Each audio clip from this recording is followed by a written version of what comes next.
Do you believe the trial was fair? I believe it was fair, and I accept their verdict. But verdicts have consequences. And short of rioting and demonstrating in the streets, the African-American community and other communities have options also to affect consequences for change. But what about my assertion that nobody really knows what happened that night except Zimmerman? So why would African-Americans assume that Zimmerman is guilty? Why would they assume that? Well, if you start from the premise that you accept the verdict, it doesn't matter. But you have to not be prepared to accept that as the final word. Why not? Because I don't accept that, and I don't believe that. What's the final word? If it isn't the jury, what's the final word? Because we've seen other verdicts. Trayvon Martin is the latest victim, and we've seen other verdicts. And so what we have to do is put pressure on to change the system. What system? What would you change? So, first of all, I would tell anyone I know to skip Florida if your national convention is going to be there. So you skip don't like Disney World. Skip family reunions. Don't Why go would you Florida. skip Florida? Because it was the state of Florida versus Zimmerman. The state, I believe, has failed and has created a climate where black children are in danger. Because they didn't win the verdict? You don't because black children, and because the latest this is enough is enough. And unless and until we take some action to change the climate. I'm not going to what you want to change, but let me get to Ms. Williams. But African Americans do. Okay, well, maybe that's true, but I'm here and I want you to tell me what you want to change. Now, Ms. Williams, do you agree with the Reverend that something in the system has to change, and if so, what is it?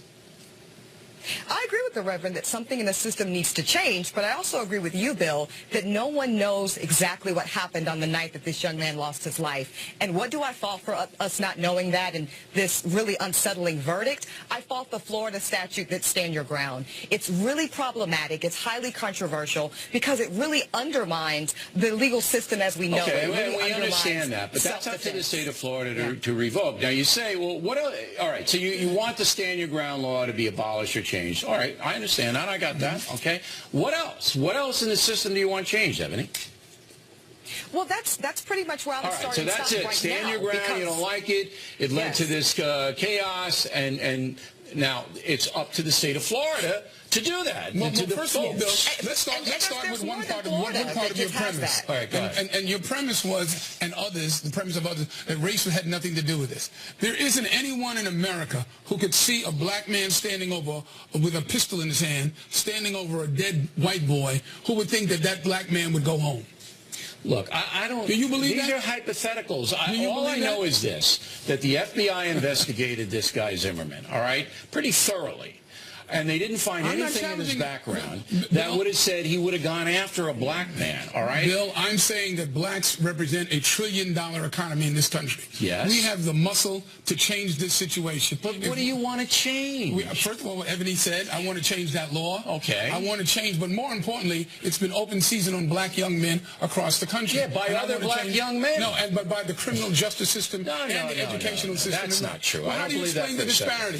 How do you explain the disparity? Wait a minute. I'm going to have to explain that because he asked me. The disparity comes in high crime districts, okay, where police flood in to protect the citizens and make more arrests than they would make in low crime districts. That's how the disparity comes. And you know as well as I do, because we talked about it last week, that most black men are killed by other black men. But the disparity is there's a disparity in sentencing, there's a disparity in education gap, and there's a disparity in income disparity gap. In Those education. things affect the system that you're talking about. All right. They don't exist in a vacuum. I don't mind you and other people who agree with you wanting to change the system for the better, but you got to get specific about it. Now, what did you want to say, Ebony?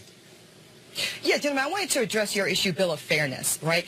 One thing that we have to keep in mind is that this jury's verdict, which, by the way, for the record, I think was completely fair. I think George Zimmerman got the best defense money could buy, and we certainly saw that with Mark O'Mara and with Don West. However, a not guilty verdict is not the same as declaring George Zimmerman innocent. Let's be clear about that. What those 6 women did, and I did not envy their position at all, because they had a lot of evidence to consider and a lot of questions, that went unanswered, in my opinion, due to the state's lack of theory of the case. So what they did was they simply gave us a not guilty verdict, which tells us that the state did not meet its burden of proof. And that's but the it system. doesn't tell us that That's they necessarily. the system. And that's the system. You and can't that's why we have change to it accept the because verdict. that's what Absolutely. No. That's the justice system's burden is the prosecution must prove the case beyond a reasonable doubt. We have changed the system in America over the years. There were different premises. The black was 3/5 of a man. You're talking macro, I'm talking micro. No, I'm talking American history. Okay. I'm talking American history. Yes. Well, I got to go, guys. I see the reference point. I got to go. Oh, okay. All right, Gosh. The point of the matter